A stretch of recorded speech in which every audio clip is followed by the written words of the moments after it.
What's up, DC Nation? Welcome back to another video, and today we're talking about the CW show, The Flash. Season 7, this video is my overall thoughts on Season 7, The Flash, so far, and yeah, it's been an alright season. Not the best season, it's been kinda downhill, but I'm still enjoying it, but it's just not that great of a show so far, right? Like, compared to Superman and Lois. What about this? This is the difference between the two.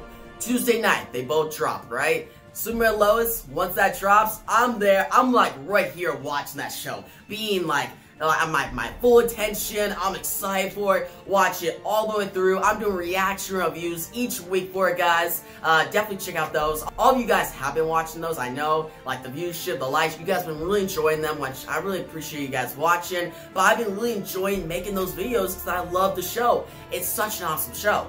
Now, The Flash, it comes on. And I wait. I just wait now. Like, I just wait. Like, I think it was like episode 5 or so, that after episode, actually no, episode 6, which that was the Chester episode. I really liked that one. It was actually really good. But then like episode 7 dropped, which that was like the Forest Quest, and that was really starting to get that storyline going. And I kind of, after episode 7, and when episode 8 came out, I waited like a couple weeks. I'm gonna be honest with you guys. I waited a couple weeks to watch episode 8. And by that point, I think episode 10 was already out. So I was kind of like, Flash wasn't a priority. I didn't really care about it. I was like, it's a fine show. I'll get to when I get to it. Whereas Superman and Lois, it's like, I gotta watch it now, immediately when it comes out, because I'm so hyped about that show with Flash. I'm like, it's good. It's fine. And honestly, the season started out well. Season 7 started out well. Like, episode 1 was good. And yeah, technically the first 3 episodes was kind of like the leftovers of season 6, but I'm still gonna count it. Episode 1, solid. Episode 2, my favorite episode this season so far. Yeah, it's been a while since an episode's reached that mark. Episode 2 is the one where Killer Frost got Velocity 8, I think, and she was running. Guys, I remember being hyped about that. And I made a whole video about it, guys. I made a video about it, and you all were hyped too. I remember watching that episode, because episode 1 was just good. But I wasn't as hyped about The Flash still. But episode 2 came out. I forgot the name of it, but you had the Mirrorverse storyline, which I was not really invested in. But you had Killer Frost versus Barry and speedster fights. That was so dope. I remember being so hyped. I was like, The Flash is back. I remember saying that. I remember being like, The Flash is back. It's like awesome again. It's not like that first half of season 6 again. Like guys, the first half of season 6 with blood work was amazing. Then we get the Mirrorverse storyline, which kind of dragged. So I was like, oh, it's back now with the Killer Frost episode. But then we got episode 3, and the Mirrorverse storyline kind of wrapped up, and like, it was kind of like, was an anticlimactic ending. But then we started the actual season 7 with Abracadabra. I was like, let's go, Abracadabra's back. But then they killed him off. And I was like, really? That kind of disappointed me. Then we got our first look at Forza, which is one of the forces, and I honestly didn't really care. Like, she looked barely like her comic book counterpart. And I actually really like the Forest Quest storyline in the comic books, and there's a couple reasons I like it, and those reasons are not in the show. Like, it's simple as that, right? Like, the looks of the characters in the comics barely translate to the show. Like, yeah, Psyche does. Episode 5, we had Psyche showed up, right? And he does look like the comics, and at first, he does act like the comics. But as Psyche goes on, I kind of didn't really care about his character. The actor, he tried his best. I actually did like the actor. He was good, but they didn't give him enough, like, material to work with. And we had, like, another force. I think it was, the guy in the Chester episode, I forgot his name. That's how, he's just forgettable to me. The Still Force guy. He was the one that was, like, the football guy and stuff. Like, he was kind of enjoyable at times. I actually, at times, liked him more than Psyche and Forza. But, actually, I do remember Forza's name, Alexa. I remember her because she died twice. So, yeah, she died twice. But yeah, that's the only reason I remember her. But we got, like, the Still Force guy, which he was fine. But the whole big twist of the Force storyline that we found out in, like, episode 8 was that the Speed Force, Nora, she is the evil one. And she's trying to take down all the other forces, which made sense. I was fine with that. But it felt like they made the Speed Force kind of dumb. Like, they didn't really make her that cool. And the first, like, kind of, like, oh, warning I saw that, like, oh, this storyline was going down, like, not a good path, was when they retconned that the Speed Force didn't know that it was, like, pretty much Barry's mother. Like, I was pretty sure that in Season 2, I'm going back to this episode, The Runaway Dinosaur, where Barry goes into the Speed Force, and the Speed Force shows up as his loved ones, as Joe, as Nora. And the Speed Force knows it's showing up as someone who knows Barry, someone close to Barry. What if I told you that she's proud of you? And of the man that you've become? Who's telling me that the Speed Force or my mother? Both.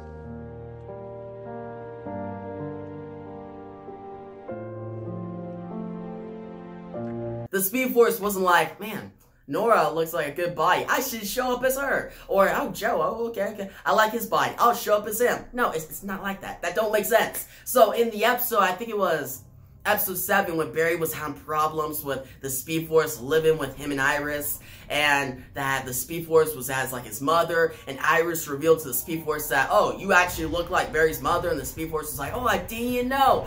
I was like, really? How you not know? Like, I thought you did. You explained. It felt like the writers were like, scratch all the Speed Force mythology we had in Season 2 and 3, and let's go with the whole new thing and act like the Speed Force just chose Nora's body out of random, and she didn't know that it was Barry's mother. Like, I thought that was dumb. And as it moved on, guys, the story got more ridiculous. Then moved on to like Barry and Iris calling the Forces their children, which I know that's a big thing right now. Everybody did not like that. Neither did I. I thought that was, it just got ridiculous. They did not call the Forces their children in the comics. Not at all. And I don't even think Iris had any connection to the Forces in the comics at all. Like, she didn't.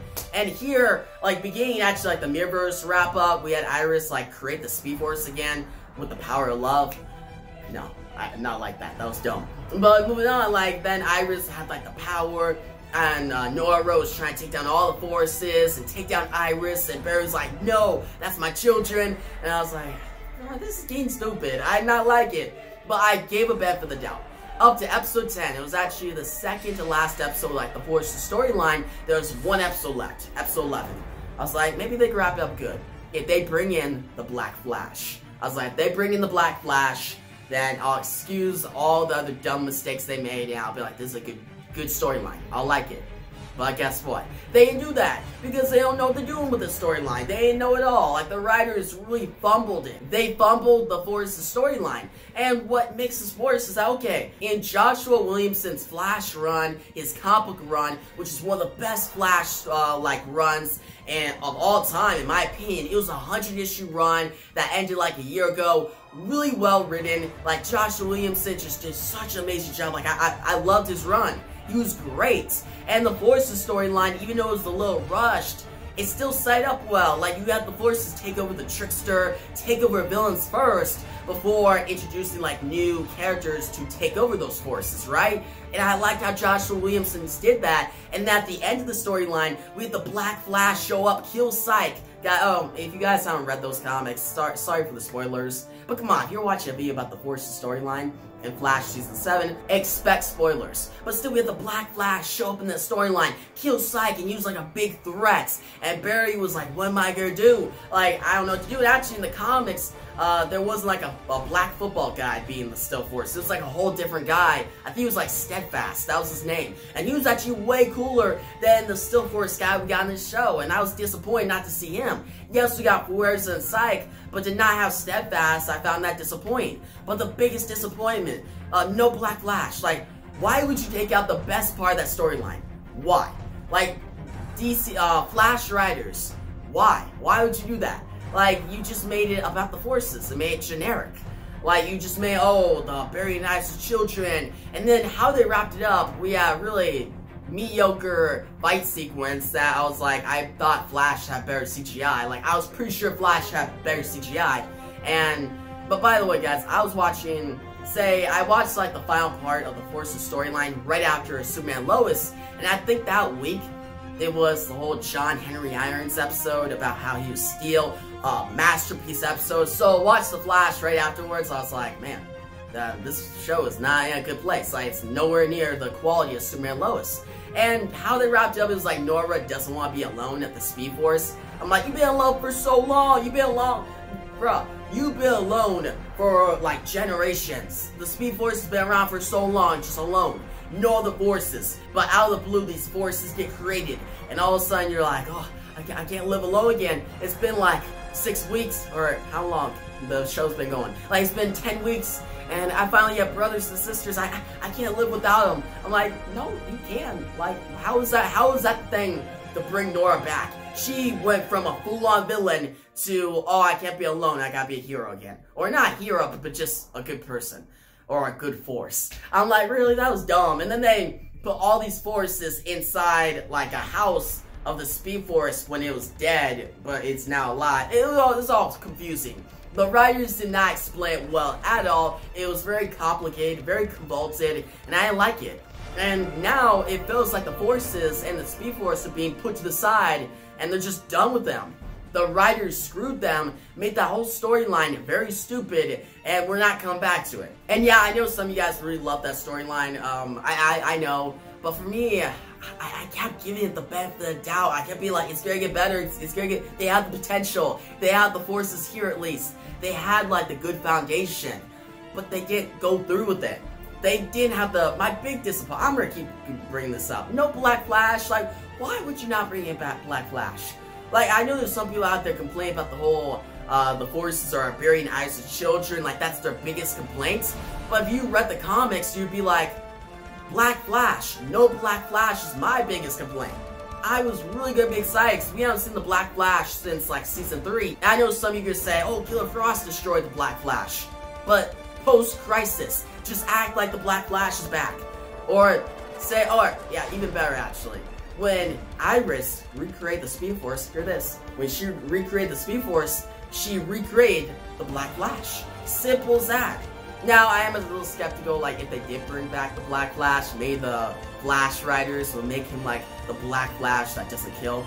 Or maybe he kills out love or some stupid thing like that. I don't know, like, but I would like to have the Black Flash, right? Like, that would have turned it around for me, but they didn't. They failed. So yeah, that whole Force storyline, really weak. And to mention another thing, during like those episodes, we had the Killer Frost storyline, which I thought was fine. It was like Kristen Kramer going against Killer Frost, like the people against Killer Frost, like she gets sentenced to jail. That was fine, it was good, but it's not like my favorite Flash storyline. But at least it was like written well, like at least it was fine. But it's not gonna be like memorable. And another thing I wanna talk about is Chillblaine and Killer Frost, and how Killer Frost is just like trying to be with him. Like, he tried to kill her, she was against him, but then they both break out of Blackgates, and all of a sudden Killer Frost is like, ooh, okay, just because he has abs. I thought that was so dumb, bro. Like, I thought that was dumb. Like, Chillblaine is a cool character in the comics, but here, like, he has the power set to be cool. I thought he was cool in his debuting episode, aside from the fact of, like, the whole abs thing and showing off his body. I was like, really? Like, I'm watching this. Like, I don't want to see that. Like, bro.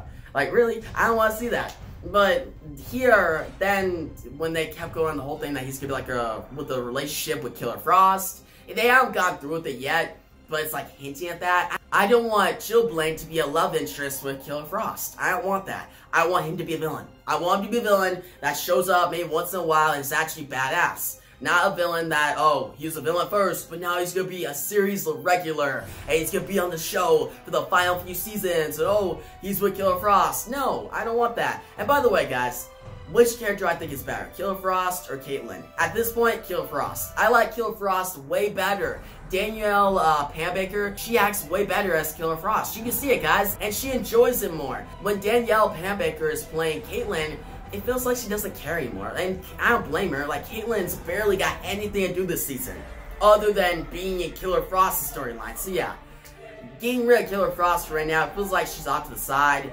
after that whole other storyline. But then there's Caitlyn just hanging out, like not doing anything. And that comes to the episode that came out this past week, Cisco's leave, right? And I thought this was the best episode since that Killer Frost episode with her running at the beginning of the season. Now, is that episode at, like, the same quality? No. The second episode of the season was like season 1, season 2 level of The Flash. Like, it was awesome. I remember being like, The Flash is back. Like, it was that good. With this episode of Cisco, it was just good. It was solid. And that's way better than the mediocre episodes we got before it with the Force Quest. I'm just gonna admit, like, I thought it was way better. And I actually thought they handled Cisco's leave good. His final episode. Carlos Valdez, I hope I'm pronouncing his name right, did a great job. I've been really liking him on the show. His relationship with Chester, and how he passes down the mantle to Chester. I actually got to really like Chester this season, which is surprising. Last season, I wasn't a big fan of him. This season, I like him. He's good. And back to Cisco, seeing him actually just go off with like a very goofy and fun episode. Like one of my favorite scenes from episode 12, Goodbye Vibrations, was like Flash, like breakdancing, and Cisco be like, go Flash, go Flash. I thought that was dope. I like that. That's actually the kind of humor I like. And I know some people may thought it was cringy or not good scene, but that's the humor I like. But the thing that was good about the Cisco episode was, yeah, there was a lot of humor and a lot of goofiness, but it fit with the episode. It fit with the tone of the episode. It fit well, because it's Cisco's final episode, and that's how he should go out. So that's fine. But then we go to the Force Quest, and it's like super ridiculous, and it's not good, and they're trying to act like it's dark, but it's not. At that point, like, I'm not saying insert a lot of humor into the Force's storyline, but stick with the tone. It felt like the tone kept going back and forth in the whole Force's storyline, where in Cisco's episode, it was good throughout. It was a good tone, and I like that. And I just like Barry and Cisco's friendship. I've always liked that. It's one of the best things in the show. And to see how they wrapped it up, it was actually good. I was very skeptical they were going to wrap it up bad, but they did good. Now, the villain of that episode, the Rainbow Raider 2.0, she sucked. I did not like her. She was stupid. Like, she was dumb. I did not like her at all. I did not like her character. And that's another thing I want to bring up. Barry takes down her by giving pep talk and then giving her a job.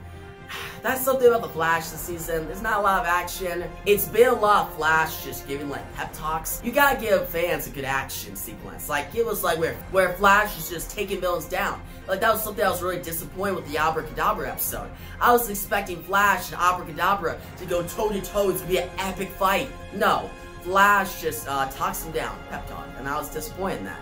And it's been like that throughout the entire season.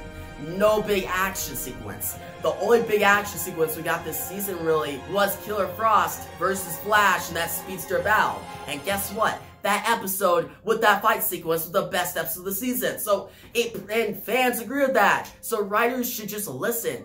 If your fans like that certain episode, like how you wrote that episode, write the rest of the season like that. Don't just switch and change up everything and keep changing up the tone and making dumb decisions. Like, take my advice. Come on, the Flash writers. Like, you can do better than this. I know you can do better than this. And I know a lot of people have been like blaming Eric Wallace, which, yeah, he is the showrunner. He should do better. But it's also the writer's fault. Get better writers, or these writers should step up. I remember when Flash, like, Season 1, amazing. Season 2, great. Season 3, I know a lot of people have problems with it. I really enjoyed it. I liked the whole Savitar thing. I thought it was dope. And I remember people being like, oh, it's too dark. And me being like, really?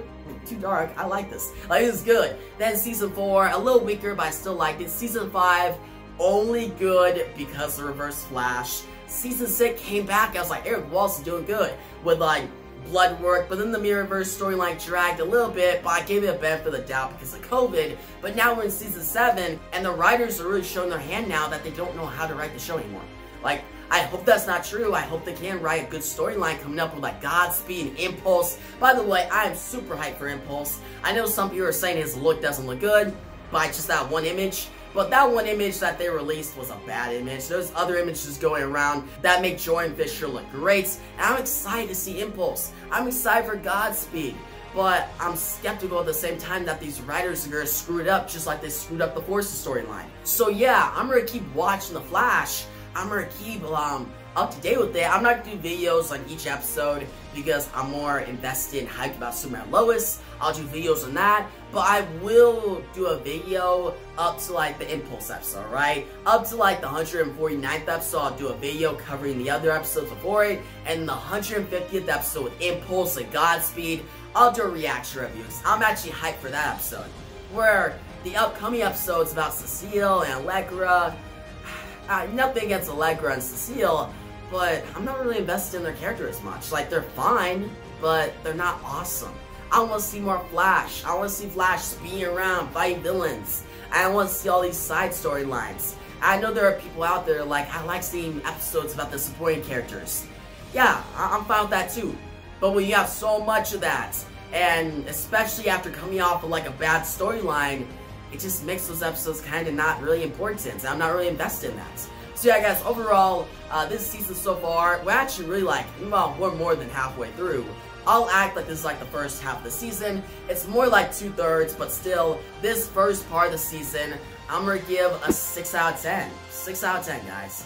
I know there's some people like say it's really bad, like really awful. I don't think so. It's still watchable, it's just it's not the Flash that I've been watching for a while. It's not that.